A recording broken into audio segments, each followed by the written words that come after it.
செயற்கை நுண்ணறிவு யுகத்தில் தமிழையும் தமிழர்களின் பண்பாட்டையும் எதிர்கால தலைமுறையினருக்கு கொண்டு சேர்ப்பதே கணினி தமிழ் மாநாட்டின் நோக்கம் என்று மொழி செயற்பாட்டாளர் ஆழி செந்தில்நாதன் தெரிவித்துள்ளார். நம்முடைய சிறப்பு செய்தியாளர் சிவரஞ்சனிக்கு அவர் அளித்த பேட்டியை தற்போது பார்க்கலாம். 99 நடைபெற்ற மாநாட்டுக்கு பிறகு 25 ஆண்டுகள் கழித்து இப்போ இந்த கனித்தமிழ் மாநாடு நடைபெறுது. அந்த மாநாடுக்கு பிறகுதான் தமிழ் கீபோர்டு உள்ளிட்ட பல்வேறு விஷயங்கள் தமிழ் லாங்குவேஜ் டெக்னாலஜி ரீதியா நம்ம அப்டேட் ஆயிட்டோம். அந்த மாதிரி இந்த மாநாட்டோட விளைவா நம்ம என்ன பார்க்கலாம்? இன்னைக்கு ChatGPT எல்லாரும் பயன்படுத்துறாங்க, கூகுள் டிரான்ஸ்லேட் எல்லாரும் பயன்படுத்துறாங்க, படங்கள் எல்லாம் உருவாக்குறாங்க வார்த்தைகளை போட்டு. அப்புறம் ஆட்டோமேட்டிக்காக ஏஐ வாய்ஸ்லேயே வருது. மீடியாவில் ஏஐஸ் நியூஸ் ஆர்கர்லாம் வந்துட்டாங்க.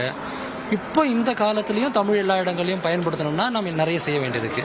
அதனால் மீண்டும் அன்னைக்கு வேலை செய்தவர்களை போன்றவர்கள், இந்த ஜெனரேஷனை சேர்ந்த இளைஞர்கள் எல்லாரும் சேர்ந்து இந்த தமிழை இந்த செயற்கை நுண்ணறிவு யுகத்துக்கு ஏற்ப எப்படி நாம் இதை கம்ப்யூட்டர் மொழியிலே சொல்ல போனால் எப்படி அப்கிரேட் பண்ணலாம் அப்படிங்கிறது தான் இந்த நிகழ்ச்சியோட அடிப்படைங்க.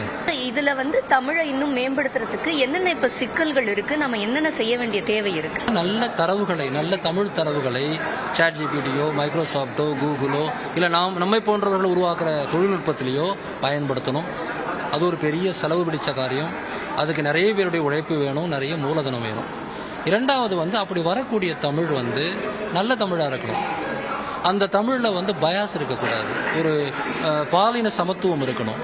இப்போ செயற்கை நுண்ணறிவு அப்படின்ற ஒரு அறிமுகம் வந்த உடனே எல்லாருக்கும் பயம் வந்தது, நம்மளோட வேலை போயிடுமா அப்படின்றது தான். அதில் முக்கியமாக நிறைய பேர் சொன்னது ப்ரூஃப் ரீட் பண்ணுறவங்க, பத்திரிகையாளர்கள், மொழிபெயர்ப்பாளர்கள், இவங்களோட வேலைக்கு தான் அது ஆபத்து அப்படின்ற ஒரு பயம் இருந்தது. அது தேவையில்லாத ஒரு விஷயம் அப்படின்னு இப்போ நம்ம நினைக்கலாம். ஒவ்வொரு காலகட்டத்திலையும் சில வேலைகள் போவதும் புதிய வேலைகள் வருவதும் தான் இயல்பாக இருக்குது. ஆனால் இந்த மாதிரியான ஏஐ கருவிகளை உருவாக்குறது, அதில் தமிழை கொண்டு வர்றது அல்லது நம்முடைய பல்வேறு விஷயங்களை கொண்டு வர்றதுக்கான புது வேலைகளும் வரும். ஸோ அச்சம் மட்டும் போதாது, ஆனால் நிச்சயம் மாற்றம் இருக்கும். அந்த மாற்றத்துக்கு ஏற்ப நம்ம தகவமைத்துக் கொள்வது நம்ம கடமை.